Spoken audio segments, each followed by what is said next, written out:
മുതിർന്ന പരിസ്ഥിതി ശാസ്ത്രജ്ഞൻ മാധവ് ഗാഡ്ഗിൽ അന്തരിച്ചു. പുനെയിലെ വീട്ടിൽ വെച്ചായിരുന്നു അന്ത്യം. ഇന്ത്യയിലെ അടിസ്ഥാന പരിസ്ഥിതി വാദത്തിന് രൂപം നൽകിയ ശാസ്ത്രജ്ഞനാണ് മാധവ് ഗാഡ്ഗിൽ. പശ്ചിമ മലനിരകളുടെ സംരക്ഷണത്തിന് വേണ്ടി ഗാഡ്ഗിൽ കമ്മിറ്റി റിപ്പോർട്ട് നിരവധി വിവാദങ്ങൾക്ക് വഴിവെച്ചിരുന്നു. സംസ്കാരം വൈകിട്ട് 4 മണിക്ക് പുനെയിലെ വൈകുണ്ഠ ശ്മശാനത്തിൽ നടക്കും. വിവരങ്ങളുമായി ആന്റണി ജിസ്റ്റോൾ ചേരുന്നു. ആന്റണി, മാധവ് ഗാഡ്ഗിലിന്റെ സംസ്കാരം വൈകിട്ട് 4 മണിയോടെ നടക്കും എന്നതാണ് ലഭിക്കുന്ന വിവരം. കൂടുതൽ വിവരങ്ങൾ എന്തൊക്കെയാണ്? തീർച്ചയായും പുനെയിലെ വീട്ടിൽ ചികിത്സയിലിരിക്കുകയാണ് അദ്ദേഹം മരിച്ചത്. അദ്ദേഹത്തിന് ചില വാർദ്ധക്യ സഹജമായ അസുഖങ്ങൾ ഉണ്ടായിരുന്നു. അതിനെ തുടർന്നാണ് അന്ത്യം എന്നുള്ളതാണ് മനസ്സിലാക്കാൻ കഴിയുന്നത്. അദ്ദേഹത്തിൻ്റെ മകനായ സിദ്ധാർത്ഥ് ഗാഡ്ഗിൽ ആണ് മരണവിവരം പുറത്തേക്ക് വിട്ടത്. ഏതായാലും ഇന്ത്യയെ സംബന്ധിച്ച, ഇന്ത്യയുടെ പരിസ്ഥിതി മേഖലയെ സംബന്ധിച്ച, ഇന്ത്യയുടെ പരിസ്ഥിതി സംരക്ഷണ മേഖലയെ സംബന്ധിച്ചൊക്കെ വലിയ നഷ്ടം തന്നെയാണ് മാധവ് ഗാഡ്ഗിലിൻ്റെ വിയോഗം എന്ന് പറയാൻ വേണ്ടി കഴിയും. അല്ലെങ്കിൽ അങ്ങനെ തന്നെയാണ്, അത് വലിയ നഷ്ടം തന്നെയാണ് എന്നുള്ളതാണ്. ഇന്ത്യയിലെ അടിസ്ഥാന പരിസ്ഥിതി വാദം അത് രൂപപ്പെടുത്തുന്നതിൽ അദ്ദേഹം വഹിച്ച പങ്ക്, അല്ലെങ്കിൽ അത് രൂപപ്പെടുത്തിയത് മാധവ് ഗാഡ്ഗിലാണ് എന്നുള്ളതാണ് പറയാൻ വേണ്ടി കഴിയുന്ന ഒരു കാര്യമെന്ന് പറയുന്നത്. മാധവ് ഗാഡ്ഗിലിനെ സംബന്ധിച്ച പേര് കേൾക്കുമ്പോൾ കേരളത്തിന് ഓർമ്മ വരിക പശ്ചിമഘട്ടവും മാധവ് ഗാഡ്ഗിൽ തയ്യാറാക്കിയ ഗാഡ്ഗിൽ കമ്മിറ്റി റിപ്പോർട്ടുമാണ്. 2011 കേന്ദ്ര സർക്കാരിന് റിപ്പോർട്ട് മാധവ് ഗാഡ്ഗിൽ സമർപ്പിക്കുന്നത്. ആ റിപ്പോർട്ടിൽ പശ്ചിമഘട്ടത്തിൻ്റെ 75% അതീവ പരിസ്ഥിതി ലോല പ്രദേശങ്ങളായി പ്രഖ്യാപിക്കണം, ഇവിടെ നിർമ്മാണ പ്രവർത്തനങ്ങൾ അനുവദിക്കരുത്, കോറികൾ അടക്കമുള്ളവ അനുവദിക്കരുത് എന്നുള്ള, അതുപോലെ തന്നെ മണ്ണെടുപ്പ് അടക്കമുള്ള കാര്യങ്ങൾ നിരോധിക്കണമെന്നടക്കമുള്ള ശുപാർശകളാണ് നൽകിയത്. 3ആയി ഈ മേഖലകളെ തിരിച്ചുള്ള ഒരു ശുപാർശ അദ്ദേഹം സമർപ്പിക്കുകയും ചെയ്തു. അതിനെതിരെ വലിയ പ്രതിഷേധമൊക്കെ മലയോര മേഖലകളിൽ ഉണ്ടാകുന്നതൊക്കെ നമ്മൾ കണ്ടതാണ്. അത് വലിയ വിവാദമാകുന്നൊരു സാഹചര്യമുണ്ടായി. ഈ റിപ്പോർട്ട് ഇപ്പോഴും അതിലെ ശുപാർശകളൊന്നും തന്നെ നടപ്പാക്കുകയും ചെയ്തിട്ടില്ല എന്നുള്ളതും ശ്രദ്ധേയമായൊരു കാര്യമാണ്.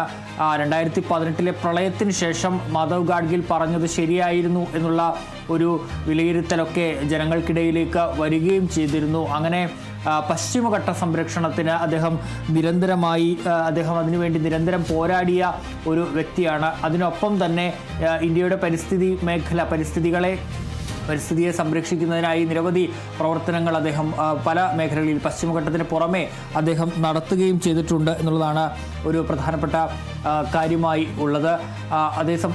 അദ്ദേഹത്തെ അതുകൊണ്ട് തന്നെ അദ്ദേഹം നൽകിയ സംഭാവനകൾ ഓർക്കുമ്പോൾ, പരിസ്ഥിതിക്ക് അദ്ദേഹം നൽകിയ അദ്ദേഹത്തിൻ്റെ പോരാട്ടങ്ങൾ ഓർക്കുമ്പോൾ അദ്ദേഹം ഒരിക്കലും ഇന്ത്യക്ക് വിസ്മരിക്കാൻ കഴിയുന്ന ഒരു വ്യക്തിത്വമല്ല മാധവ് ഗാഡ്ഗിൽ എന്ന് തന്നെ പറയാൻ വേണ്ടി കഴിയും.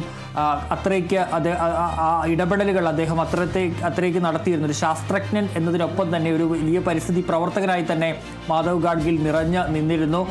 ജനങ്ങളുടെ ഈ പരിസ്ഥിതിയെ ബാധിക്കുന്ന വിഷയങ്ങളിൽ അദ്ദേഹം കൃത്യമായ നിലപാട് എപ്പോഴും തുറന്ന് കൃത്യമായി തന്നെ പറയുകയും ചെയ്ത ഒരു ആളാണ് മാധവ് ഗാഡ്ഗിൽ. അത് പലപ്പോഴും ഈ സംസ്ഥാനങ്ങളൊക്കെ തെറ്റായ നടപടികൾ സ്വീകരിക്കുമ്പോൾ അതിനെതിരെയൊക്കെ ഈ പരിസ്ഥിതിയുടെ കാര്യത്തിൽ തുറന്ന് അദ്ദേഹം പറയുകയും ചെയ്തിട്ടുണ്ട് എന്നുള്ളതും നമ്മൾ എടുത്ത് പറയേണ്ട കാര്യമാണ്.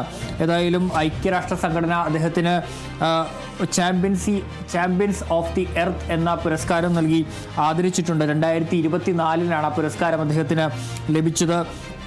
പശ്ചിമഘട്ട സംരക്ഷണത്തിനായി അദ്ദേഹം നടത്തിയ പുരസ്കാരങ്ങൾക്കാണ് അദ്ദേഹത്തെ ആ ഐക്യരാഷ്ട്ര സംഘടന ഈ ചാമ്പ്യൻസ് ഓഫ് ദി എർത്ത് എന്ന ആ ബഹുമതിക്ക് തെരഞ്ഞെടുത്തത് എന്നുള്ളതാണ്. മാത്രമല്ല, രാജ്യം അദ്ദേഹത്തിന് പത്മശ്രീ നൽകി ആദരിച്ചിട്ടുണ്ട് 1981. അതുകൂടാതെ പത്മഭൂഷൺ അദ്ദേഹത്തിന് 2006 രാജ്യം നൽകി ആദരിച്ചു. അങ്ങനെ പത്മശ്രീയും പത്മഭൂഷണും നൽകി രാജ്യം ആദരിച്ച പ്രതിഭയാണ് അദ്ദേഹം. ഈ പ്രധാനമന്ത്രിയുടെ ഈ പരിസ്ഥിതി ഉപദേശക സമിതിയിൽ അംഗമായിരുന്നു എന്നുള്ളതും എടുത്തു പറയേണ്ട ഒരു കാര്യമാണ്. അദ്ദേഹം തന്നെ സ്വയം വിശേഷിപ്പിച്ചിരുന്നത് താനൊരു ജനപക്ഷ ശാസ്ത്രജ്ഞൻ എന്നാണ് അദ്ദേഹം സ്വയം വിശേഷിപ്പിച്ചത്. ആദിവാസികൾ, കർഷകർ, അതുപോലെ തന്നെ മത്സ്യത്തൊഴിലാളികൾ എന്നിവരുമായി അദ്ദേഹം ചേർന്ന് പ്രവർത്തിച്ചിരുന്നു. പരിസ്ഥിതി സംരക്ഷണത്തിൽ താഴെത്തട്ടിൽ ജനങ്ങളുടെ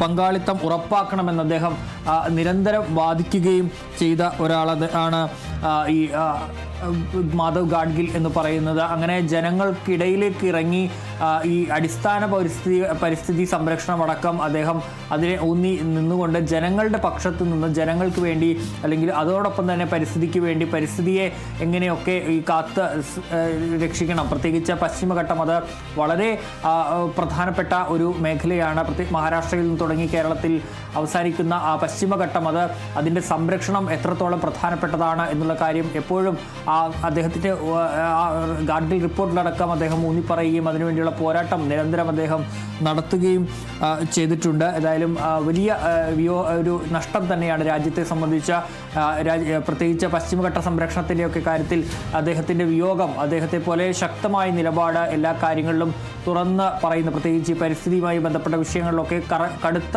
നിലപാട് അല്ലെങ്കിൽ ശക്തമായ നിലപാട് സ്വീകരിച്ചിരുന്ന ഒരാളുടെ വിയോഗം അത് വലിയ നഷ്ടം തന്നെയാണ്. തീർച്ചയായും മുതിർന്ന പരിസ്ഥിതി ശാസ്ത്രജ്ഞൻ മാധവ് ഗാഡ്ഗിലാണ് അന്തരിച്ചത്. പുനെയിലെ വീട്ടിൽ വെച്ചായിരുന്നു അന്ത്യം. 83-ാം വയസ്സിലാണ് അന്ത്യം സംഭവിച്ചിരിക്കുന്നത്. ഇന്ത്യയിലെ അടിസ്ഥാന പരിസ്ഥിതിവാദത്തിന് രൂപം നൽകിയ ശാസ്ത്രജ്ഞനാണ് മാധവ് ഗാഡ്ഗിൽ. പശ്ചിമഘട്ട മലനിരകളുടെ സംരക്ഷണത്തിന് വേണ്ടിയുള്ള ഗാഡ്ഗിൽ കമ്മിറ്റി റിപ്പോർട്ട് നിരവധി വിവാദങ്ങൾക്കും വഴിവെച്ചിരുന്നു. സംസ്കാരം വൈകിട്ട് 4 മണിക്ക് പുനെയിലെ വൈകുണ്ഠ ശ്മശാനത്തിൽ നടക്കും. വാർദ്ധക്യ സഹജമായ അസുഖങ്ങളെ തുടർന്നാണ് അദ്ദേഹത്തിന്റെ അന്ത്യം സംഭവിച്ചത്.